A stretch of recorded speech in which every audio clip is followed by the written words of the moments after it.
You are listening to the Disney Dream Girls, an unofficial Disney Theme Parks podcast, and this is show number 499 for Sunday the 21st of April 2024. Where dreams begin. Hello and welcome to this week's Disney Dream Girls. My name is Michelle Young, and together with my jolly good chum Jane Phipps, we are your guides to the place where dreams begin. Hello there, Jane. Hello there, Michelle. And how are we this fine week? I don't know, I might have to give you an update in a couple of hours because it keeps changing minute to minute. 1 minute I'm telling you I'm fine, the next minute I've been admitted to the local hospital, so... Yeah, it's been a funny old couple of weeks, hasn't it, really? And then everyone was saying, hang on a minute, how did you manage to record a show last week when you'd only got out of the hospital on the Saturday? Oh, we'd pre-recorded it because Jane had been in Amsterdam for 4 days. And if we wouldn't have done that, there wouldn't have been a show last week since I was in hospital 4 days. Yeah, it was kind of fortuitous that I was away, so we were ahead of ourselves. We obviously must have had some sort of psychic power. So just keep everything crossed, guys. I'm having an endoscopy and hopefully that'll be the end of it and there won't be another surgery. But we will see. Fingers crossed, eh? Fingers crossed. We will see. I'm getting my money's worth out of the National Health Service, shall we just say. Anyway, this is not Michelle's health podcast. It is the Disney Dream Girls podcast. And we are going to kick off this week with some fantabulous Disney history. Okay. One of the things that I know is in some of the theme parks is a nice little homage to the writer, born name Samuel Langhorne Clemens. He passed away on this day at the age of 74 in 1910. Recognise the name? Maybe if I share his pen name. Mark Twain. Yeah, quite a few little influences going on, isn't there? Yeah, lots of nice little nods. And obviously, if you ever saw Huckleberry Finn as you were growing up, I saw the series, which was, if I remember rightly, it was very badly dubbed, the version I saw. So, all right, I don't think I've ever seen it. It's a distant memory, and I could be morphing it with Anne of Green Gables. I don't know. Yeah, it sounds like the sort of thing that would have been on BBC on a Saturday afternoon, I think. Probably so. It's, yeah. Also, on the 22nd of April, 1868, we are celebrating the birth of Flora Call. Flora Call will then marry Elias Disney in 1888, and she gave birth to 5 children, one of them being Walt Disney. So that's a nice little birth thing. And then the other one I just have to mention because it is really important to both of us. 1964, 22nd of April, the World's Fair in Flushing, New York is opened by the United States President Johnson for the 1964 season. The fair features over 100 pavilions, but there were 4 Disney attractions for Ford, General Electric, Pepsi Cola and the state of Illinois. Not bad, eh? It continued through till October 18th, 1964, but then it had a sort of revamp and a reopening for the 1965 season on the 21st of April. And then the last thing, 1971, the year Walt Disney World was opened and the year of my birth, award-winning singer-songwriter Kelly Coffey is born in Oklahoma. How do we know her? We Go On and The Promise, which featured quite heavily during Epcot's Illuminations fireworks show. I absolutely love this artist, and through listening and falling in love with those songs, I went and downloaded a lot of her other singles, and she is a genius. Her work is amazing. I absolutely adore it. And you might have heard her top 10 hit of When You Lie Next to Me. I'm going to have to go and look all that up now. You're going to have to Google some music, Janie. I am, yeah. I feel like I'm missing out. So that's it for On This Day in Disney History. Nice. So we recorded our show. We did the show about some of the decisions we made that weren't very good, and Hmm. we also talked about a few other bits and bobs. We didn't discuss any of the big news things that were dropped, and I think, to be honest, it's a little bit late for us to try and catch up now. To be quite frank, I'd like to be a little bit sort of ever present, and I think there are plenty of vlogs and podcasts you can listen Yeah. to for those opinions. But I do have something I do want to talk to Jane about, which I think is quite apt for me at the moment, because I've been going through my collections and thinking, is this something I love? Or should I listen to Marie Kondo and either recycle, reuse, or sell it on Vinted? Yeah, I'm a big believer in Marie Kondo. That does it bring you joy? If it doesn't, move it on. Yeah. Well, this little story is about a Disneyland Magic Key holder. He has been banned for a year after reselling tickets, but when you actually dig down into it, it doesn't sound like he has been the villain that it's made out to be, because basically he bought 2 tickets for the Sweethearts Night over at Disneyland. They do these amazing events. Yeah. Unfortunately, the couple tested positive for COVID-19 prior to the event, and being, sensible, he didn't want to attend, Mm. but he thought he would sell his tickets at face value on eBay, which he successfully sold them for. Right. However, Disney now have decided they are going to ban him for a year of using his annual pass because of the fine print on the Disneyland Resort website for special event tickets, and it says tickets are non-refundable and may not be resold or transferred for commercial purposes. No refunds will be given for any changes or cancellations due to inclement weather or otherwise. Ah, so it's whether or not you deem what he did was for commercial purposes, I would have thought. Well, he went to quite a few people high up at Disney to try and argue the ruling. He got nowhere. They said the decision is not going to be reversed. Now, when you compare the strong stance that Disney have taken with that gentleman to the fact we are still seeing these resellers going and buying Mm, expensive items like these lug bags with yeah. Figment and the orange bird on, getting their AP discount, putting them up on eBay and getting excess money for them, nearly double the price, and then buying more and more of them.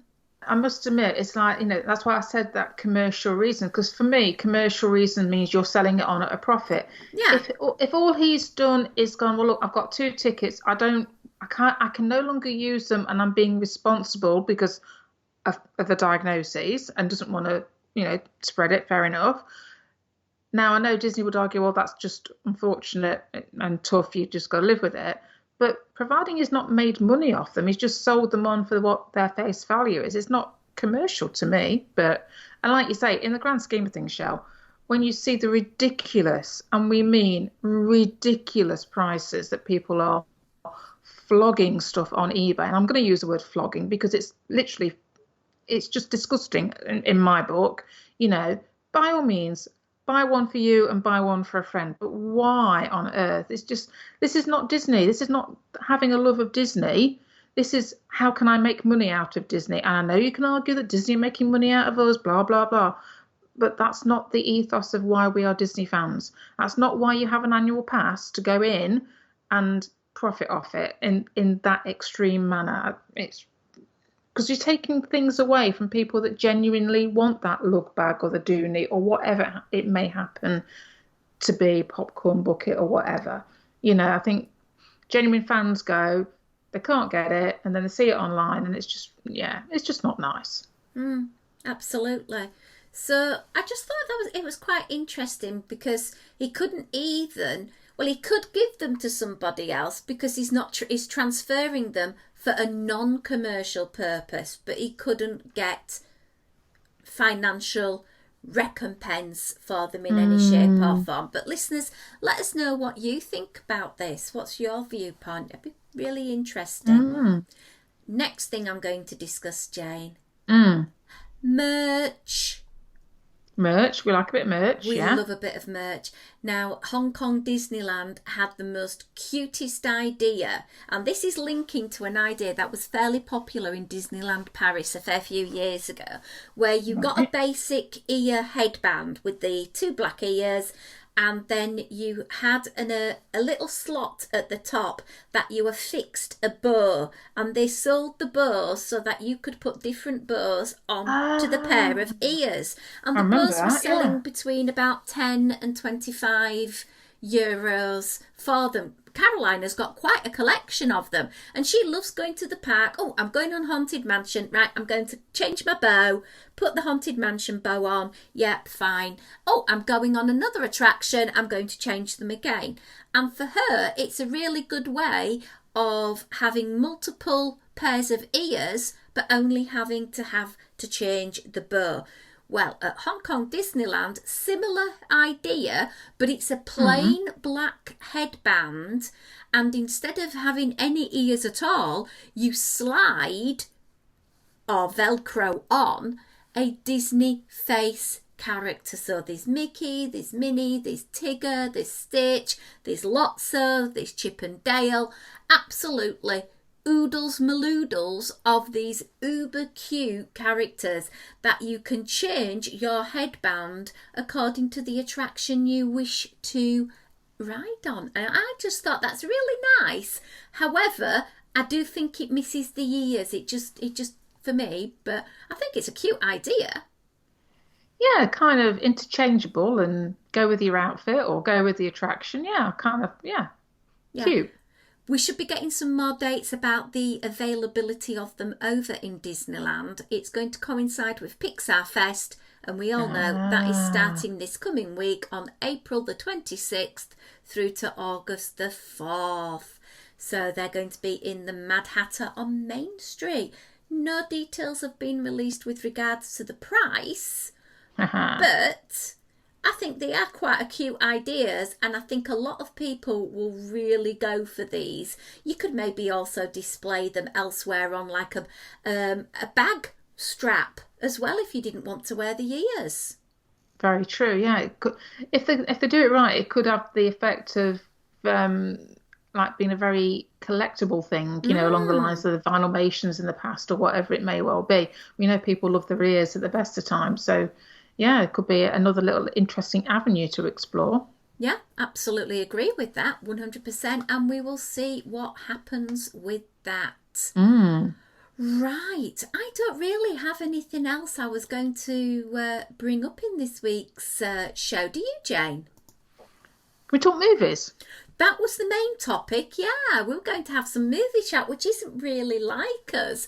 But in the sad absence of Michelle no longer having Disney Plus, I'm looking for what movies I may wish to go and see at the cinema.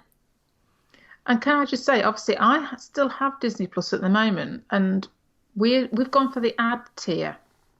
So we're only paying £4.99 per month with adverts. I'm a little bit confused though, Michelle, because you know when you have adverts, they're normally for products or they're for other things other than what you're watching. Yeah. Yeah. A lot of the adverts that I see on Disney Plus are advertising Disney Plus. What? Yeah, I'm a little bit confused because I thought the whole point was that they were advertising other branded stuff because that would mean that insert name of brand would be paying Disney Plus to have their advert. Therefore that means that's an income revenue for Disney Plus other than just us subscribers. I think if that's that's how I thought advertising worked. Unless it's advertising to the subscribers of Disney Plus to encourage them not to cancel their subscription to Disney Plus. I don't know. I'm very confused. And there's quite a lot of them talking about the fact that Disney Plus is more than just kids. You know, it's promoting the more adult content on Disney Plus and about parental controls, which I think is great, promoting all of that. But you're promoting that on an advert break, on Disney Plus where kids could already be watching it. Is it just me, or am I being a bit? No, I think it's bonkers. Although saying that, I am watching a lot of YouTubes at the moment, and it's the same annoying ad about the glasses. Oh my Funny that, word. isn't it? It is Yeah. so annoying. And yeah. Anyway, let's go on to the topic we're going to discuss. Yes. And looking down this list, which we've got via IMDb, Mm. oh my word, how many sequels are in this list, Jane? It is absolutely ridiculous. Can anybody come up with a new idea? Let's just go down the list. We've got Inside Out 2, Yes. Moana 2, Yes. Mufasa the Lion King, Yeah. another Captain America film. Then we've got the live action Snow White. Yeah. Then we have Tron 3. Yeah. Then we have Zootopia 2. Avatar 3. Oh, yeah, and the rest of them, yeah. Avengers, The Kang Dynasty. Toy Story 5. 5, yeah.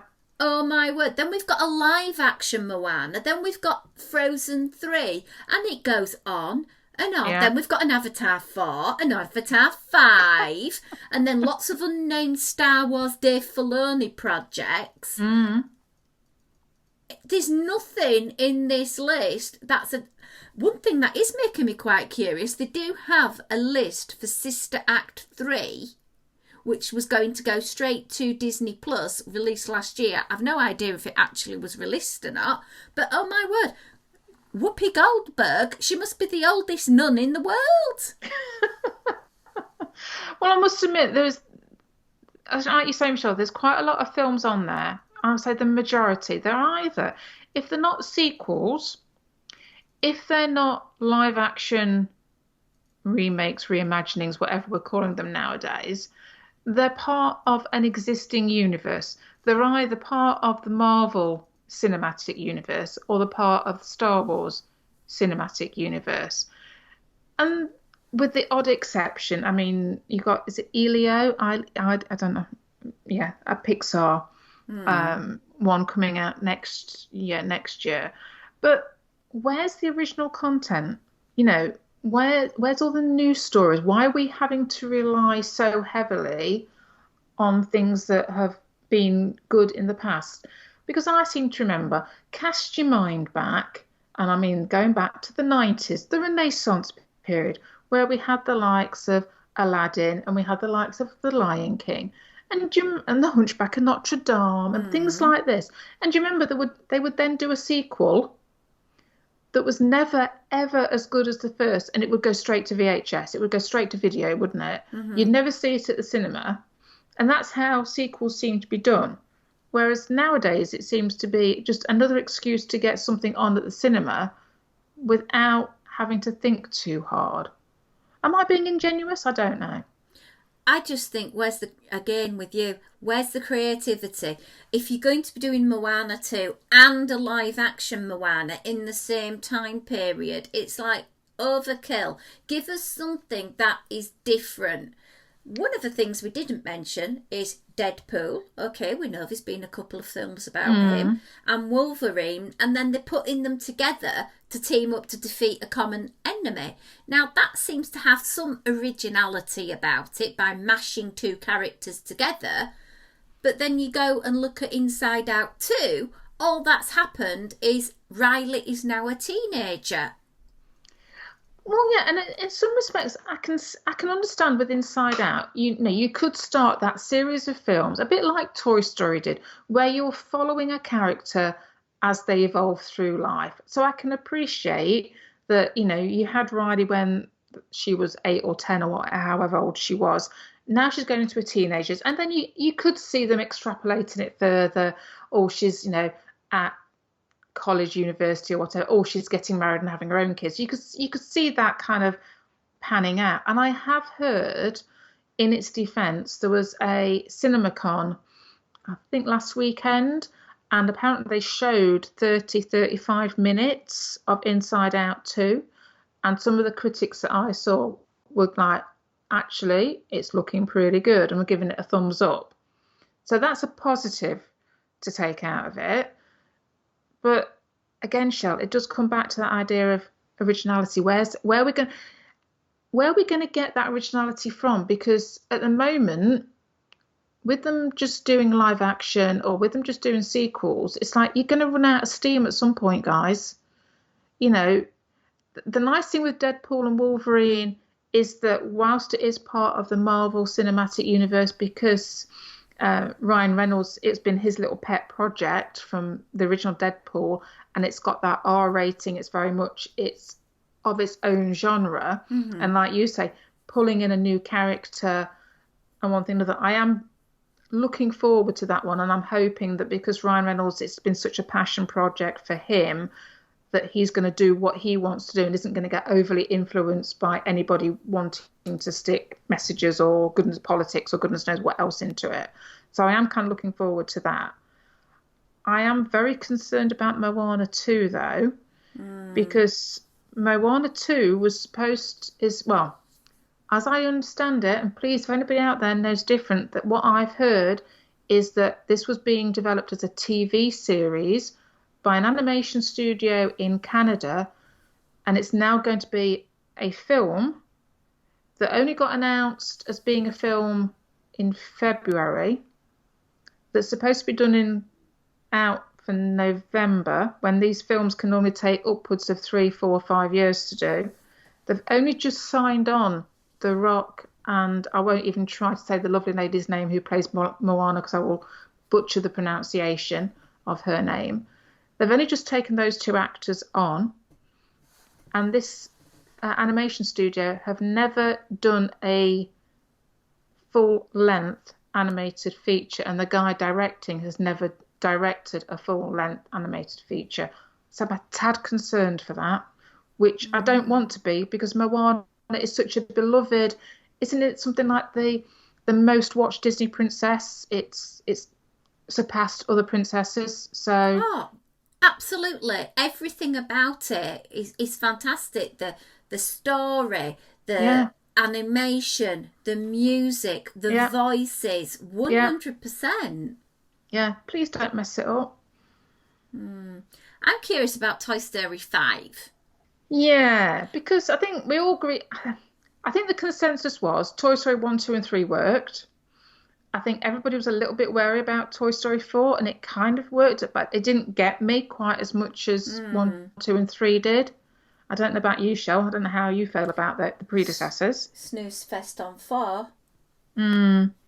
So it doesn't fill you with a lot of hope, does it, for 5? I was going down a rabbit hole, and I found this whole story explaining about how Andy's dad, who is never mentioned in the films explicitly, had polio and died before Andy really got to know him. And the reason why Woody is so beloved is that it belonged to his dad. Right. And then, just as I was going down this whole sort of fan fiction type thing, reading it and thinking, oh, actually, that makes a lot of sense, when I found a tweet from the Toy Story writer, Andrew Stanton, and he completely debunked it and said, complete and utter fake news, everyone go back to your homes, nothing to see here, folks. And he just basically said, no, it's nothing, it's fake news, I was there, this is not true. So, yeah. Yeah, well, it's one of those you would have expected in the original Toy Story, if that had been the case, to have had some sort of little montage, nod, photo or something with Dad as a boy, you know, with the Woody character. Wouldn't you? I would have thought. But they've been known to retrofit stuff, so who knows? I just think it needs laying to rest. It's a fantastic set of films, up to 3, and leave it be. Don't. You tried doing a spin-off with Buzz. It really wasn't well appreciated by many people. So let's just leave it at what it is. And, the fact it's there as an incarnation in the land over in Walt Disney World, where people can go and enjoy these characters. People are still going today and beloving Snow White, even though that film has been out forever.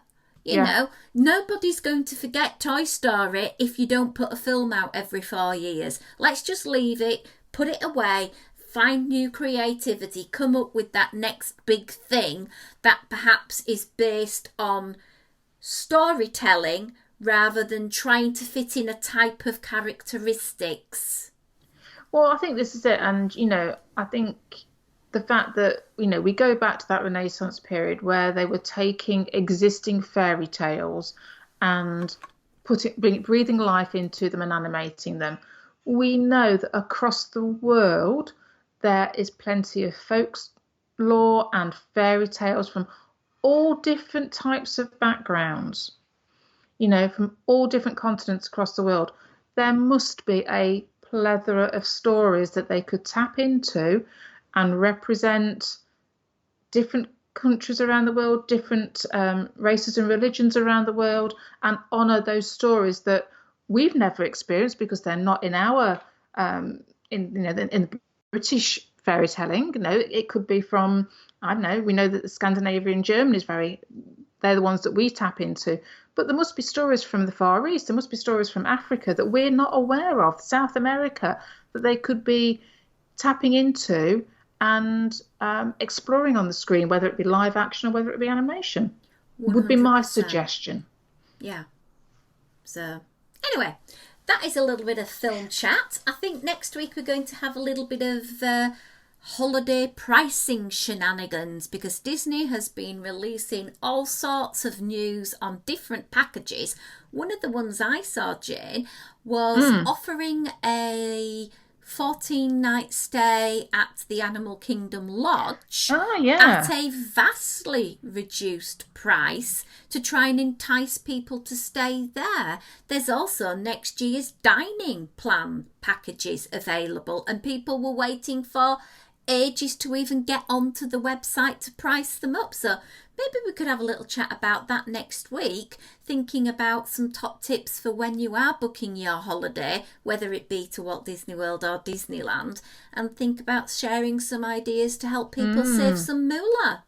And if anybody's got any questions for us, that would be really interesting. What do you guys want to know about the offers that are out there, or just hints and tips on where we think are better places to go maybe, or just things to think about when you're booking that holiday. Yeah, and I'm just going to give you one tidbit as an advance now. Don't book your flights with British Airways. Book them with American Airlines, because American Airlines tend to give you free seat reservation, whereas British Airways make you pay £65 per seat. Yeah, that's another sneaky one that I've just become aware of with dipping my toe back into the world of travelling and realising that these low price air flights aren't quite what you think they are. Yeah, we'll talk about that more next week. If you want more from us, find more. Patreon.com/Disney Dream Girls, and for a few dollars each month you can get access to a whole range of previously exclusive released audio just for our Patreon supporters, and they also get our podcast a little bit in advance of everywhere else. You can also find us sharing our love of Disney on Instagram at DisDreamGirls. Don't forget our website, DisneyDreamGirls.com. And if you haven't done for a while, why not leave us a new review? It will make us smile and walk on air all week long. So until next time, it's a goodbye from me. And bye from me.